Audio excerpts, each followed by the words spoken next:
Budget-friendly deck choices let homeowners get durable outdoor space without breaking the bank. Start with pressure-treated wood as the baseline because it balances low cost and longevity when properly maintained. Select boards stamped for ground contact if posts or joists sit near soil, and always let new lumber dry for a few weeks before sealing to avoid trapped moisture. Apply an oil-based or hybrid penetrating sealant with UV inhibitors 2 coats at least every 2 years, and focus on end grain and cut ends since those absorb moisture fastest. Consider entry-level capped composite boards for areas where you want minimal annual maintenance.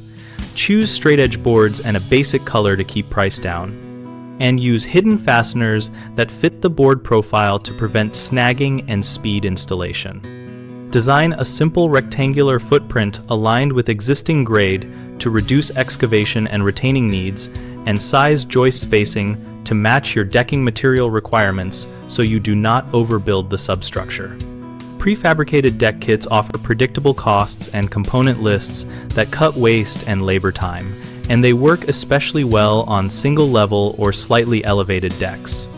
Avoid complex shapes and multi-tiered layouts which add framing, permits, and hours of labor. And when estimating costs include fasteners, grease for power tools, and a contingency of about 10% of material costs for errors and cut waste. Most people under budget for maintenance and assume pressure-treated wood is maintenance-free, which leads to premature rot. Treat and seal promptly and schedule reapplication rather than waiting for visible damage. Another common issue is overbuilding the frame with unnecessary joist density or oversized posts that push labor and material costs up. Match span tables to your chosen decking and use standard post sizes to save money without sacrificing safety. A frequent mistake is choosing low-cost composite without confirming hidden fastener compatibility and thermal expansion needs, which can cause buckling. Buy a small extra length for testing, follow manufacturer spacing guidelines, and leave recommended expansion gaps at ends and between boards.